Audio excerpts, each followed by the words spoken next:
السلام علیکم دوستو، میں ہوں کاشف قمر اور آپ موجود ہیں اسلامک نیٹ ورک پہ۔ دوستو، اسلامک نیٹ ورک میں ہم کتاب مشکوٰۃ المصابیح کا مطالعہ کر رہے ہیں اور اس میں اب تک ہم نے الحمدللہ اس کے 2 والیوم وہ پڑھ لیے ہیں، اور کتاب مشکوٰۃ المصابیح کا تیسرا والیوم آج شروع کرنے جا رہے ہیں۔ تو اللہ تعالیٰ عمل کی توفیق عطا فرمائے۔ اور اس والیوم 3 جو مشکوٰۃ المصابیح کا ہے، اس میں پہلا چیپٹر وہ ہے سلام کا بیان۔ کتاب الآداب ہے، آداب، کتاب الآداب، اور اس میں وہ سلام کا بیان۔ حدیث نمبر ہے 4628۔ ابو ہریرہ رضی اللہ تعالیٰ عنہ بیان کرتے ہیں کہ رسول اللہ صلی اللہ علیہ وسلم نے فرمایا، اللہ نے آدم علیہ السلام کو اس کی صورت پر تخلیق فرمایا۔ ان کا قد 60 ہاتھ تھا۔ جب اس نے انہیں پیدا کیا تو فرمایا، جاؤ اس جماعت کو سلام کرو۔ اس جماعت میں چند فرشتے بیٹھے ہوئے تھے، وہ آپ کو جو جواب دیں وہ غور سے سنیں، چنانچہ وہی جواب تمہارا اور تمہاری اولاد کا ہوگا۔ وہ گئے اور انہوں نے ان سے کہا، السلام علیکم۔ انہوں نے کہا، السلام علیکم ورحمۃ اللہ۔ فرمایا، انہوں نے انہیں لفظ رحمۃ اللہ علیہ کا زائد جواب دیا۔ فرمایا، جنت میں جانے والا ہر شخص صورت آدم علیہ السلام پر ہوگا، اس کا قد 60 ہاتھ ہوگا۔ ان کے بعد پھر مسلسل اب تک قد و قامت میں کمی واقع ہوتی چلی آ رہی ہے۔ حدیث نمبر 4629۔ عبداللہ بن عمر رضی اللہ تعالیٰ عنہ سے روایت ہے کہ ایک آدمی نے رسول اللہ صلی اللہ علیہ وسلم سے دریافت کیا، کون سا آداب اسلام بہتر ہے؟ فرمایا، یہ کہ تم کھانا کھلاؤ اور تم جسے جانتے ہو اسے بھی اور جسے نہیں جانتے اسے بھی سلام کرو۔ حدیث نمبر 4630۔ ابو ہریرہ رضی اللہ تعالیٰ عنہ بیان کرتے ہیں کہ رسول اللہ صلی اللہ علیہ وسلم نے فرمایا، مومن کے مومن پر 6 حق ہیں۔ جب وہ بیمار ہو جائے تو اس کی عیادت کرے، جب وہ فوت ہو جائے تو اس کے جنازے میں شریک ہو، جب وہ دعوت دے تو اسے قبول کرے، جب وہ اس سے ملاقات کرے تو اسے سلام کرے، جب اسے چھینک آئے اور الحمدللہ کہے تو وہ اسے یرحمکم اللہ کہہ کر جواب دے، اور اس کی موجودگی اور غیر موجودگی میں اس سے خیر خواہی کرے۔ صاحب مشکوٰۃ کہتے ہیں، اور میں نے اسے نہ تو صحیحین میں پایا ہے اور نہ کتاب الحمیدی میں، لیکن جامع الاصول کے مؤلف ابن اسیر نے اسے نسائی کی روایت سے ذکر کیا ہے۔ حدیث نمبر 4631۔ ابو ہریرہ رضی اللہ تعالیٰ عنہ بیان کرتے ہیں کہ رسول اللہ صلی اللہ علیہ وسلم نے فرمایا، تم اس وقت تک جنت میں داخل نہیں ہو سکتے جب تک تم مومن نہیں بن جاتے، تم اس وقت تک مومن نہیں بن سکتے جب تک تم باہم محبت نہیں کرتے۔ کیا میں تمہیں ایسی چیز نہ بتاؤں جب تم اسے کرنے لگ جاؤ تو تمہاری باہم محبت ہو جائے، آپس میں سلام پھیلاؤ۔ حدیث نمبر 4632۔ ابو ہریرہ رضی اللہ تعالیٰ عنہ بیان کرتے ہیں کہ رسول اللہ صلی اللہ علیہ وسلم نے فرمایا، سوار پیدل چلنے والے کو، پیدل چلنے والا بیٹھے ہوئے کو اور قلیل کثیر کو سلام کریں۔ حدیث نمبر 4633۔ ابو ہریرہ رضی اللہ تعالیٰ عنہ بیان کرتے ہیں کہ رسول اللہ صلی اللہ علیہ وسلم نے فرمایا، چھوٹا بڑے کو، چلنے والا بیٹھے ہوئے کو اور قلیل کثیر کو سلام کرے۔ حدیث نمبر 4634۔ انس رضی اللہ تعالیٰ عنہ بیان کرتے ہیں کہ رسول اللہ صلی اللہ علیہ وسلم بچوں کے پاس سے گزرے اور انہیں سلام کیا۔ حدیث نمبر 4635۔ ابو ہریرہ رضی اللہ تعالیٰ عنہ بیان کرتے ہیں کہ رسول اللہ صلی اللہ علیہ وسلم نے فرمایا، یہود و نصارہ کو سلام کرنے میں پہل نہ کرو، اور جب تم ان میں سے کسی کو راستے میں ملو تو انہیں راستے کی ایک طرف چلنے پر مجبور کر دو۔ حدیث نمبر 4636۔ ابن عمر رضی اللہ تعالیٰ عنہ بیان کرتے ہیں کہ رسول اللہ صلی اللہ علیہ وسلم نے فرمایا، جب یہودی تمہیں سلام کرتے ہیں تو ان میں سے ایک تمہیں یہی کہتا ہے، السلام علیکم، علیک، تم پر موت واقع ہو، لہذا تم انہیں یہ جواب دو، وعلیک، تم پر ہو۔ حدیث نمبر 4627۔ انس رضی اللہ تعالیٰ عنہ 4637۔ انس رضی اللہ تعالیٰ عنہ بیان کرتے ہیں کہ رسول اللہ صلی اللہ علیہ وسلم نے فرمایا، جب اہل کتاب تمہیں سلام کریں تو تم جواب میں اتنا کہو، وعلیکم۔ حدیث نمبر 4638۔ عائشہ رضی اللہ تعالیٰ عنہ بیان کرتی ہیں کہ یہودیوں کی ایک جماعت نے نبی صلی اللہ علیہ وسلم سے اجازت طلب کی تو انہوں نے کہا، تم پر موت واقع ہو۔ میں نے کہا، بلکہ تم پر موت اور لعنت واقع ہو۔ آپ صلی اللہ علیہ وسلم نے فرمایا، عائشہ، بے شک اللہ مہربان ہے اور وہ ہر معاملے میں مہربانی و نرمی کرنے کو پسند فرماتا ہے۔ میں نے عرض کیا کہ آپ نے نہیں سنا کہ انہوں نے کیا کہا ہے؟ آپ صلی اللہ علیہ وسلم نے فرمایا، میں نے کہہ دیا تھا اور تم پر موت واقع ہو، اور ایک دوسری روایت میں تم پر کے الفاظ ہیں، انہوں نے واو کا ذکر نہیں کیا۔ اور بخاری کی روایت میں کہ عائشہ رضی اللہ تعالیٰ عنہ نے فرمایا یہودی نبی صلی اللہ علیہ وسلم کے پاس آئے اور انہوں نے کہا تم پر موت واقع ہو۔ آپ صلی اللہ علیہ وسلم نے فرمایا اور تم پر؟ عائشہ رضی اللہ تعالیٰ عنہ نے فرمایا تم پر موت واقع ہو اور اللہ تم پر لعنت فرمایا اور تم پر ناراض ہو۔ یہ سن کر رسول اللہ صلی اللہ علیہ وسلم نے فرمایا عائشہ ٹھہرو، نرمی اختیار کرو اور سختی اور بدگوئی سے اجتناب کرو۔ انہوں نے عرض کیا کیا آپ نے نہیں سنا جو انہوں نے کہا؟ آپ صلی اللہ علیہ وسلم نے فرمایا کیا تم نے نہیں سنا جو میں نے کہا؟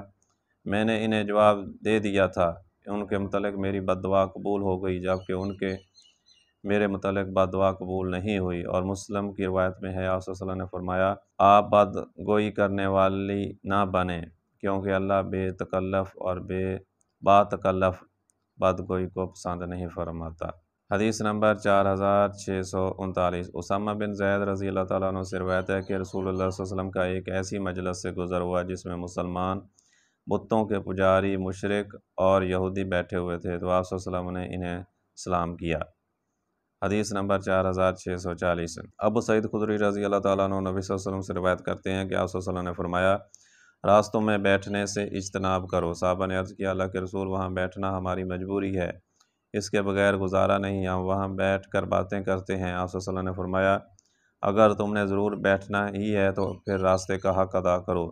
انہوں نے عرض کیا اللہ کے رسول راستے کا حق کیا ہے؟ آپ صلی اللہ علیہ وسلم نے فرمایا نظریں جھکانا، تکلیف نہ پہنچانا، سلام کا جواب دینا، نیکی کا حکم دینا اور برائی سے منع کرنا۔ حدیث نمبر 4641۔ ابو ہریرہ نبی صلی اللہ علیہ وسلم سے اس حدیث سابق میں مذکورہ قصے کے متعلق روایت کرتے ہیں کہ آپ صلی اللہ علیہ وسلم نے فرمایا اور راستہ بتانا۔ امام ابو داؤد نے ابو سعید خدری سے مروی حدیث کے بعد اسی طرح روایت کیا ہے۔ حدیث نمبر 4642۔ عمر رضی اللہ تعالیٰ عنہ نبی صلی اللہ علیہ وسلم سے اس قصہ کے بارے میں روایت کرتے ہیں کہ فرمایا مظلوم کی مدد کرو اور راستہ بھٹکے ہوئے شخص کی رہنمائی کرو۔ اور امام ابو داؤد نے ابو ہریرہ کی حدیث کے بعد اسی طرح روایت کیا ہے اور میں نے ان دونوں حدیثوں کو صحیحین میں نہیں پایا۔ حدیث نمبر 4643۔ علی رضی اللہ تعالیٰ عنہ بیان کرتے ہیں کہ رسول اللہ صلی اللہ علیہ وسلم نے فرمایا مسلمان کے مسلمان پر دستور کے مطابق 6 حقوق ہیں، جب اس سے ملاقات کرے تو سلام کرے، جب وہ دعوت دے تو اسے قبول کرے، جب وہ چینک مارے اور الحمدللہ کہے تو اسے یرحمک اللہ کہے، جب وہ بیمار ہو جائے تو اس کی عیادت کرے، جب وہ فوت ہو جائے تو اس کے جنازے میں شریک ہو اور اس کے لیے وہی کچھ پسند کرے جو وہ اپنے لیے پسند کرتا ہے۔ حدیث نمبر 4644۔ عمران بن حسین سے روایت ہے کہ ایک آدمی رسول اللہ صلی اللہ علیہ وسلم کی خدمت میں آیا اور اس نے کہا السلام علیکم۔ آپ صلی اللہ علیہ وسلم نے اسے جواب دیا، پھر وہ بیٹھ گیا تو نبی صلی اللہ علیہ وسلم نے فرمایا اس کے لیے 10 نیکیاں ہیں۔ پھر دوسرا شخص آیا اور اس نے کہا السلام علیکم ورحمۃ اللہ۔ آپ صلی اللہ علیہ وسلم نے اسے جواب دیا، وہ بیٹھ گیا تو آپ صلی اللہ علیہ وسلم نے فرمایا اس کے لیے 20 نیکیاں ہیں۔ پھر ایک اور شخص آیا اور اس نے کہا السلام علیکم ورحمۃ اللہ وبرکاتہ۔ آپ صلی اللہ علیہ وسلم نے اسے جواب دیا، جب وہ بیٹھ گیا تو آپ صلی اللہ علیہ وسلم نے فرمایا اس کے لیے 30 نیکیاں ہیں۔ حدیث نمبر 4645۔ معاذ بن انس نے نبی صلی اللہ علیہ وسلم سے اسی مفہوم کی حدیث نقل کرتے ہوئے یہ اضافہ نقل کیا ہے، پھر ایک اور آیا اور اس نے کہا کہ السلام علیکم ورحمۃ اللہ وبرکاتہ ومغفرتہ۔ وہ آپ صلی اللہ علیہ وسلم نے فرمایا اس کے لیے 40 نیکیاں ہیں اور فرمایا فضائل اسی طرح ہوتے ہیں۔ حدیث نمبر 4646۔ ابو امامہ رضی اللہ تعالیٰ عنہ بیان کرتے ہیں کہ رسول اللہ صلی اللہ علیہ وسلم نے فرمایا سلام میں پہل کرنے والا شخص اللہ کا سب سے زیادہ قریبی ہے۔ حدیث نمبر 4647۔ جریر رضی اللہ تعالیٰ عنہ سے روایت ہے کہ نبی صلی اللہ علیہ وسلم خواتین کے پاس سے گزرے تو آپ نے انہیں سلام کیا۔ حدیث نمبر 4648۔ علی بن ابی طالب رضی اللہ تعالیٰ عنہ بیان کرتے ہیں کہ جب لوگوں کی جماعت کا گزر ہوا تو ان کی طرف سے ایک آدمی کا سلام کرنا کافی ہے، اور جب بیٹھے ہوئے ہیں ان کی طرف سے ایک آدمی کا جواب دینا کافی ہے۔ بیہقی نے شعب الایمان میں اسے مرفوع روایت کیا ہے، اور ابو داؤد نے اس حدیث کو روایت کرنے کے بعد کہا کہ حسن بن علی نے اسے مرفوع روایت کیا ہے اور وہ ابو داؤد کے استاد ہیں۔ حدیث نمبر 4649۔ عمرو بن شعیب اپنے والد سے اور وہ اپنے دادا سے روایت کرتے ہیں کہ رسول اللہ صلی اللہ علیہ وسلم نے فرمایا جس نے ہمارے علاوہ کسی اور سے مشابہت اختیار کی تو وہ ہم میں سے نہیں۔ تم یہود و نصارہ سے مشابہت اختیار نہ کرو، کیونکہ یہودیوں کا سلام انگلیوں کے ساتھ اشارہ کرنا ہے جبکہ عیسائیوں کا سلام ہتھیلیوں کے ساتھ اشارہ کرنا ہے۔ ترمذی اور انہوں نے کہا کہ اس کی سند ضعیف ہے۔ حدیث نمبر 4650۔ ابو ہریرہ نبی صلی اللہ علیہ وسلم سے روایت کرتے ہیں کہ آپ صلی اللہ علیہ وسلم نے فرمایا، جب تم میں سے کوئی اپنے مسلمان بھائی سے ملے تو اسے سلام کرے، اگر ان دونوں کے درمیان کوئی درخت یا دیوار یا کوئی پتھر حائل ہو جائے پھر سے ملاقات ہو جائے تو چاہیے کہ سلام کرے۔ حدیث نمبر 4651۔ قتادہ بیان کرتے ہیں کہ نبی صلی اللہ علیہ وسلم نے فرمایا، جب تم کسی گھر میں جاؤ تو وہاں کے رہنے والوں کو سلام کرو، اور جب تم وہاں سے نکلو تو اس گھر والوں کو الوداعی سلام کہو۔ بیہقی نے اسے شعب الایمان میں مرسل روایت کیا ہے۔ حدیث نمبر 4652۔ انس رضی اللہ تعالیٰ عنہ سے روایت ہے کہ حدیث نمبر 4652۔ انس رضی اللہ تعالیٰ عنہ سے روایت ہے کہ رسول اللہ صلی اللہ علیہ وسلم نے فرمایا، بیٹا جب تم اپنے گھر والوں کے پاس جاؤ تو سلام کرو، اس طرح تم پر اور تمہارے اہل خانہ پر برکت ہوگی۔ حدیث نمبر 4653۔ جابر رضی اللہ تعالیٰ عنہ بیان کرتے ہیں کہ رسول اللہ صلی اللہ علیہ وسلم نے فرمایا، پہلے سلام پھر کلام۔ ترمذی اور انہوں نے فرمایا یہ حدیث منکر ہے۔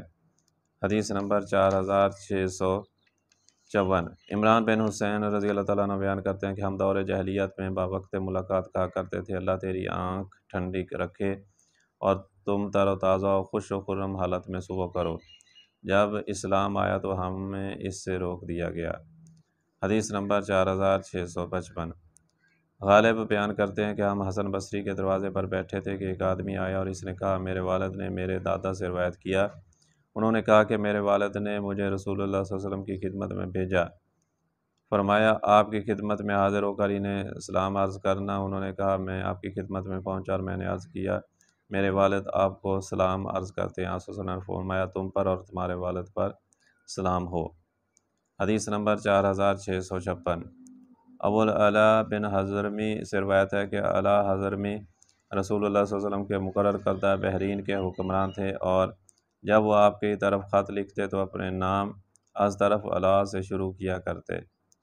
حدیث نمبر 4657۔ جابر رضی اللہ تعالیٰ عنہ سے روایت ہے کہ نبی صلی اللہ علیہ وسلم نے فرمایا، جب تم میں سے کوئی خط لکھے تو اسے خاک آلود کر دے، کیونکہ اس طرح کرنے سے کام جلد و آسان ہو جاتا ہے۔ ترمذی اور فرمایا یہ حدیث منکر ہے۔ حدیث نمبر 4658۔ زید بن ثابت رضی اللہ تعالیٰ عنہ بیان کرتے ہیں کہ میں نبی صلی اللہ علیہ وسلم کی خدمت میں حاضر ہوا تو آپ صلی اللہ علیہ وسلم کے سامنے کاتب تھا۔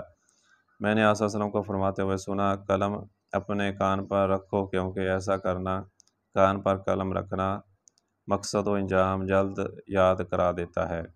اور ترمذی اور انہوں نے فرمایا یہ حدیث غریب ہے اور اس کی سند میں ضعف ہے۔ حدیث نمبر 4659۔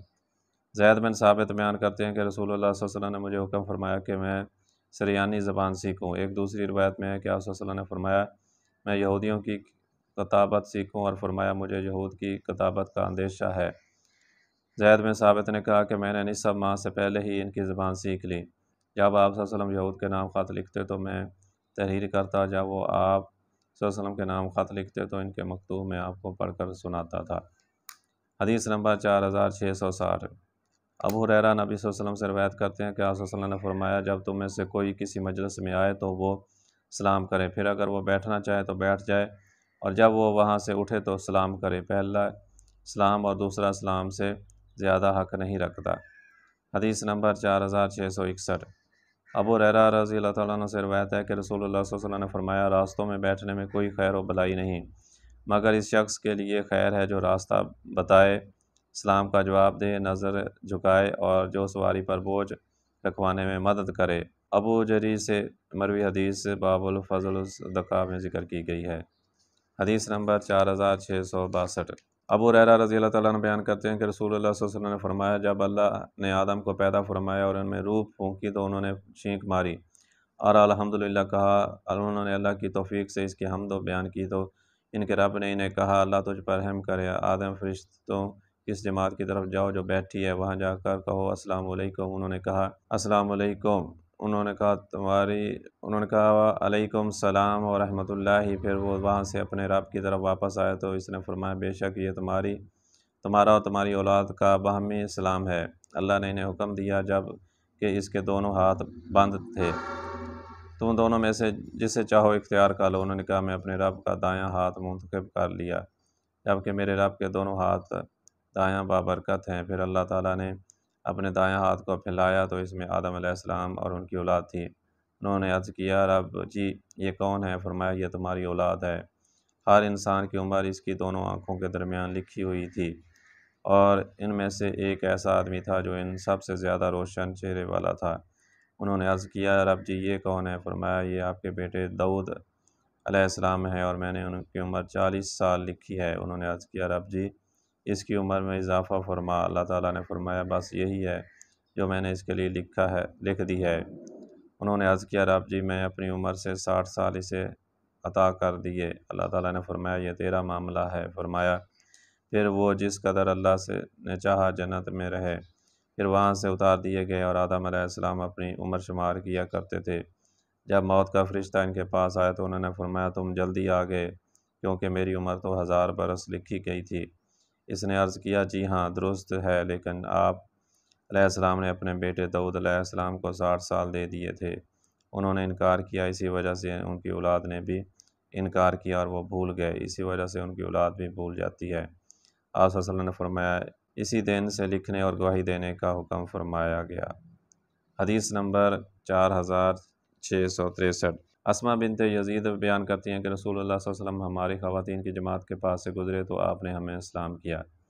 حدیث نمبر 4664۔ طفیل بن ابی بن کعب سے روایت ہے کہ وہ ابن عمر کے پاس آیا کرتے تھے، اور وہ ان کے ساتھ صبح کے وقت بازار جاتے۔ راوی بیان کرتے ہیں کہ جب ہم بازار جاتے تو عبداللہ بن عمر وہاں معمولی کاروبار کرنے والے بڑے سرمایہ دار مسکین اور کسی شخص کے پاس سے بھی گزرتے تو اسے اسلام کرتے۔ طفیل بیان کرتے ہیں کہ میں ایک روز عبداللہ بن عمر کے پاس آیا تو انہوں نے مجھے بازار جانے کے لیے کہا۔ میں نے کہا، آپ بازار میں کیا کریں گے جبکہ آپ کسی بھی پر رکتے نہیں، نہ سودے کے متعلق دریافت کرتے ہیں، نہ اس کی قیمت پوچھتے ہیں، اور نہ آپ بازار کی مجالس میں بیٹھتے ہیں، لہٰذا آپ یہاں ہی تشریف رکھیں اور ہم بات چیت کرتے ہیں۔ راوی بیان کرتے ہیں کہ عبداللہ بن عمر نے مجھے فرمایا، پیٹ والے راوی بیان کرتے ہیں کہ طفیل کا پیٹ بڑا تھا۔ ہم سلام کی غرض سے جاتے ہیں، ہم ہر ملنے والے کو سلام کرتے ہیں۔ حدیث نمبر 4665۔